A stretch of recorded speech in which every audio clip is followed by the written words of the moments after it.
Good morning, adventurers. My name is Ben, and welcome to a morning show where I sit around, drink some tea, and talk about D&D. First up for T&D today, I have the good old Help It's Again all black mug here. You can't really see that well in the camera here. I haven't used this one in a while, so I thought I'd break it back out. And inside of it, we have the Shadowfell Slumber from D&T. Again, this one is a really nice, sort of rich end-of-day type of tea. It's very good. Highly recommend it. Highly recommend checking them out. I think I'm going to go ahead and order some more of their stuff soon here, so we'll have some more of them in the rotation. Before we dive into what we're talking about today, I just want to say a huge thank you guys to everybody that is subscribed to this channel. I have passed 300 subscribers, which might not seem like all that much considering I've been doing this for over a year now, but like that, it means a lot, and I really do appreciate it, and it makes me want to keep doing it more.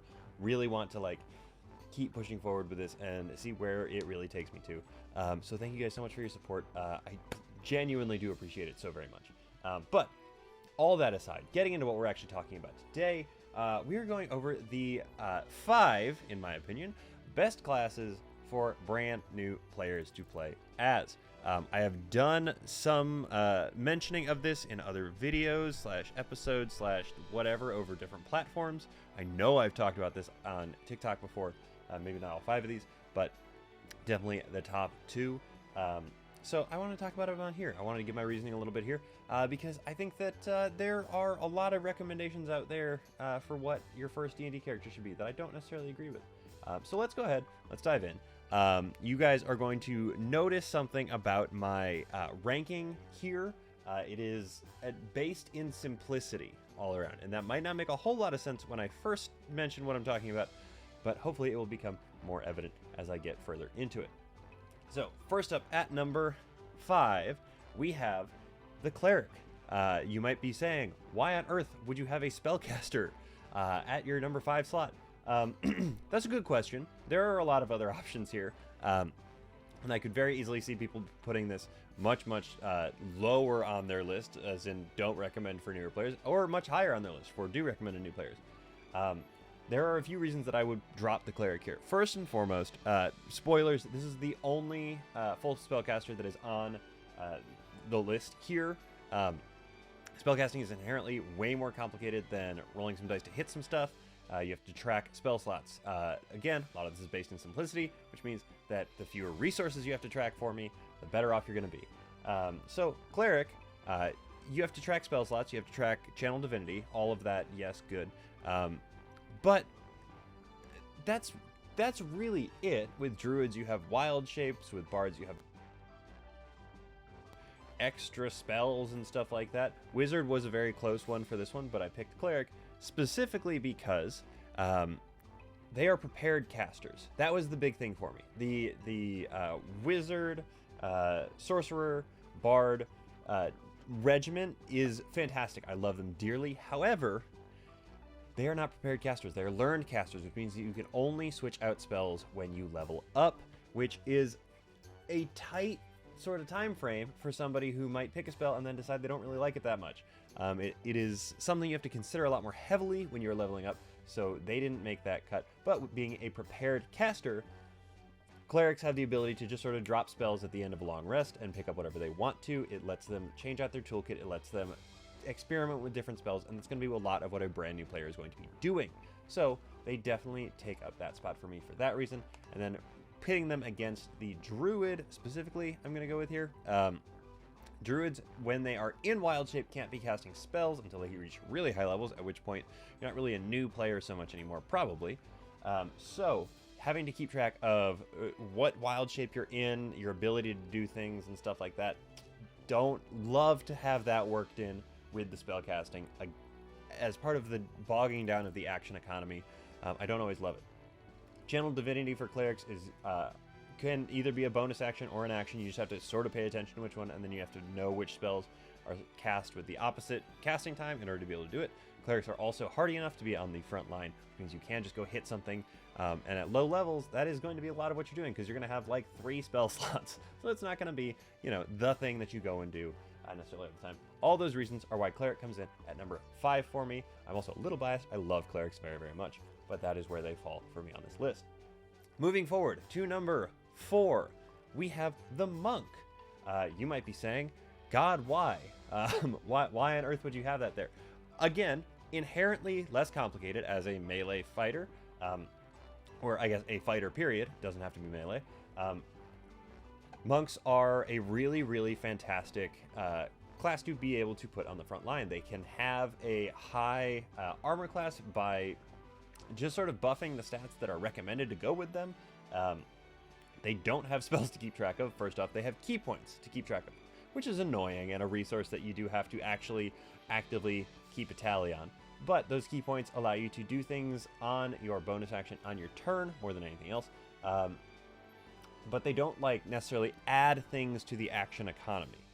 There aren't new things that are being added necessarily, so much as when you're a monk, you have the ability to hit stuff or to move a little bit faster. And that's mostly it, really. Maybe dodge a little bit better. But you're not looking at, the ability to infuse items and then send them out and do all these crazy things like an artificer. Really, you're pretty straightforward with the... You can do these things. You can do this set of things, and that is really all. It comes in at number 4 there because of all of those reasons. The ones further down on this list, I believe, are simpler and easier to keep track of, which is why I'm not really going into those right now.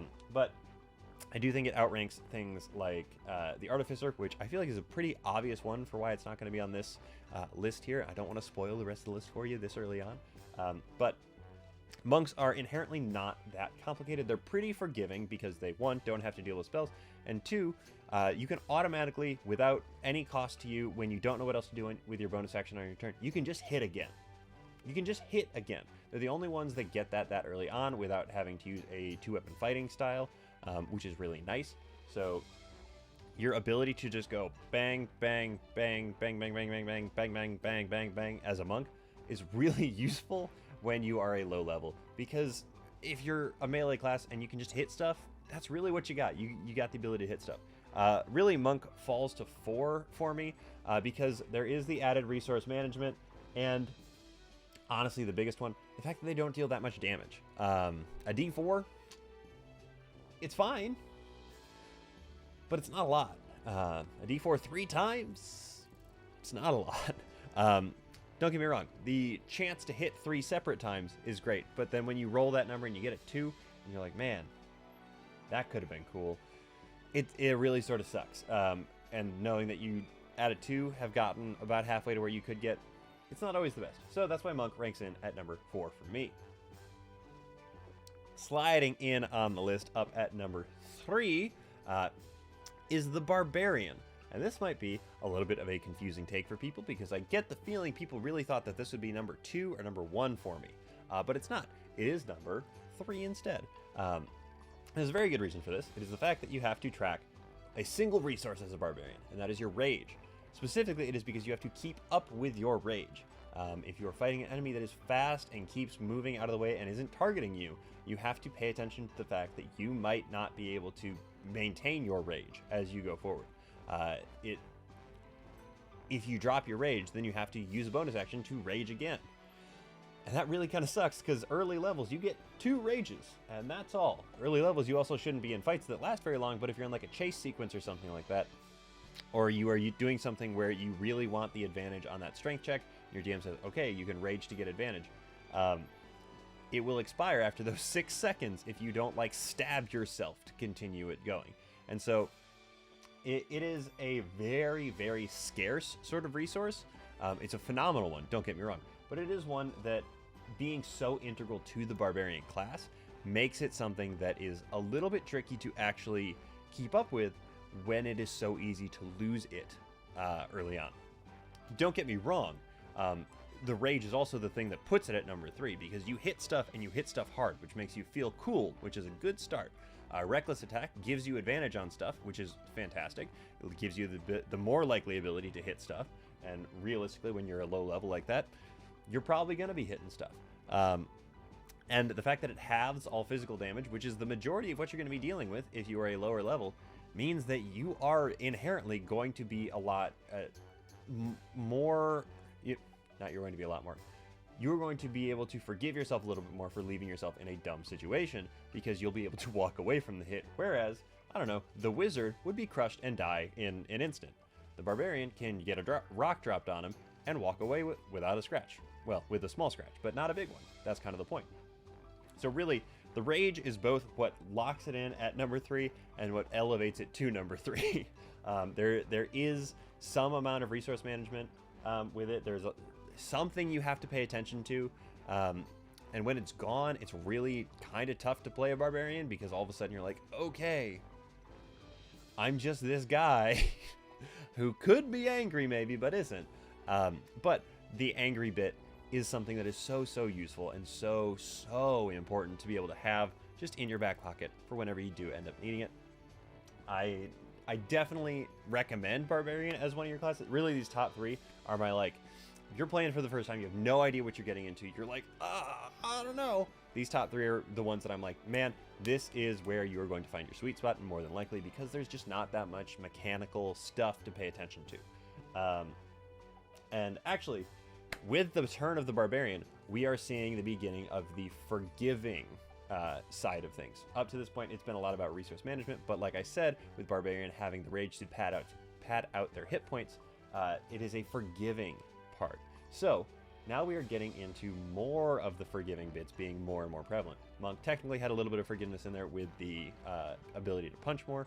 The Cleric had the forgiveness with the prepared spells. Barbarians is the additional health pool, so we're getting more and more into this area now, which brings us up to number 2, which for me I have as the fighter. And you might be saying to yourself, hold on. Fighter should be number 1. Everybody knows that the fighter man with the sword is the easiest character in the world to play. I say no, but let me explain to you why he falls at number 2 for me. The fighter has the reputation that it does for a very good reason. It is a very straightforward class to play. There is not a whole lot of resource management. Really, the only resource management that you have at an early level as a fighter is 1, making sure your sword is not broken, which is not something that 5e really does, and 2, action surge. And action surge is the best resource in the game. Having action surge is the best, because when you try something and it doesn't work, well, you can just try it again right away, because why not? And it recharges on a short rest. The ability to heal themselves as bonus action on a turn, also phenomenal piece built straight into the fighter class. There's really not a whole lot of downside to this. The hit die is a little bit smaller than a Barbarian, which is not great, but it's still a D10, so it's still pretty solid. They do emphasize maybe wanting to have a decent Constitution score if you are doing it by the book, so they're not trying to short you on hit points here, which is good. And so fighter is really one of those that you can't go wrong with, which is why so many people say that it's a really phenomenal first character class for people, and I agree with that. I really do. This one is forgiving in the sense of, like, if you're hacking away at an enemy, you're almost down to it, you're really close, but you just don't quite make it, you can go, okay, action surge, and do it again, and, like, finish something out. Fighters, they get reduced often to, like, just the guy with the sword, but fighters can be some of the coolest fighters on the battlefield. If you have been keeping up with Campaign 3 of Critical Role, Liam's character is a fighter and is incredible. He is the most fascinating person around the table to watch because of the detail with which he describes what he's doing. And that is what you can do with a fighter. You can be the super rad anime hero that you want to be just by existing in a lot of different ways. So fighter is somebody that has so much flexibility built into it and is so forgiving in so many different ways, really only to be outclassed by one other class, which is, of course, my number 1 easiest class, best class, whatever you want to call it, for a brand new player to play as, the Rogue. You might be thinking to yourself, surely you're kidding. Why would it be a Rogue? Rogues are, in my opinion, the most forgiving class in all of 5th edition, at least early on, if not throughout. And hear me out here, okay? Rogues, they don't have a huge hit die. They don't get extra movement speed. They don't get a few different things. What they do get is a total lack of resource management. They don't have to keep track of anything. You can just go stab, stab, stab, stab, stab. You don't run out of stuff. If you're chucking daggers, then you're going to be running out of stuff. But if you pay 12 gold or something for a backpack full of sticks and daggers and whatever, you're going to have stuff to throw for a very long time. So there's no real resource management involved in it. And it is the only class that readily, actively contributes to the action economy of that class in a really, really, really positive way. There are plenty of them that add little things here and there, lots of like little flexibilities, like I talked about Monk with key points, being able to dash, etc. Rogues, cunning action is probably the best thing in terms of flexibility in the game. Action Surge from fighters, so good. It lets you do so much cool stuff one time or up to 2 times eventually. Really, really awesome. Rogues can dash, disengage, and hide as bonus action on their turn all the time. The ability to disengage from somebody as you are running past them is so fantastic. You can take the bonus action disengage way back at the beginning of your move, and you can weave through people and they can't get to you. You can dash because you need to get a little bit closer to somebody else. Your battlefield positioning is entirely up to you. There is almost nothing that you can't overcome as a rogue because of the way that the game sort of moves around you and you are able to shift through it in such a fluid way. Adding these things to the action economy as bonus actions are what make rogues so easy and so good. Don't get me wrong, sneak attack, if you don't totally understand it, can be kind of a pain. But when in doubt, and by when in doubt, I mean literally the way sneak attack works is, do you have advantage on the attack, yes or no? If the answer is yes, you get sneak attack. If the answer is no, do you have an ally standing next to them? If the answer is yes, you get sneak attack. If the answer is no, you do not get sneak attack. If you have disadvantage for any reason, you don't get sneak attack. That's the end of it. That's all it takes to get sneak attack. It's not that crazy complicated. You just have to pay attention to that one thing. And even then, you're almost always going to have it, especially at low levels, because there's going to be a fighter or a barbarian or a paladin or something in that grouping up there for you to sneak up and stab. Just kind of like get after it. And it's really straightforward. Your whole thing is doing one big hit and then getting out, and then doing one big hit and then getting out. And it's a mechanic that works for a good reason. And because they are a dex-based class, they use finesse weapons, they can use light weapons pretty easily. You can get your offhand attack thrown in from the beginning in a way that is actually kind of meaningful, because sometimes you need just that extra D4 dagger damage. These are all phenomenal things for the rogue, and it's all what paints the picture of why I think that it is honestly the most straightforward, the easiest class for somebody to pick up and play in 5th edition Dungeons and Dragons, because its action economy pool is just so wide. It is so accessible. It's so nice to be able to just go, I want to do these 2 things. Is that possible? And for the DM to just be able to go, yes, because you're a rogue. There's no other class that gets that. And so it tops the list for me. As much as I wish it didn't in a lot of ways, I like rogues a lot, but I really wish that I think that if they get nerfed a little bit in the next iteration, it's not necessarily a bad thing, because they are very good. So rogues, top of the list, number 1.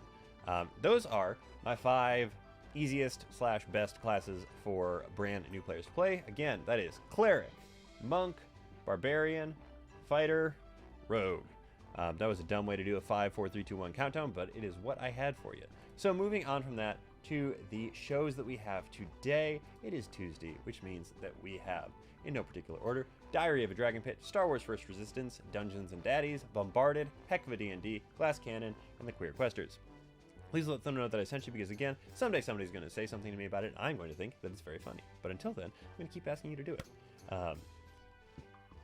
Yes, that is everything, I believe. So, yeah, that's everything. So, thank you guys so very much for making me part of your morning routine. I really do appreciate it. And thank you so much in particular to my patrons. You guys are the ones that make this show possible. If you're interested in becoming a patron, check out the link in the episode description.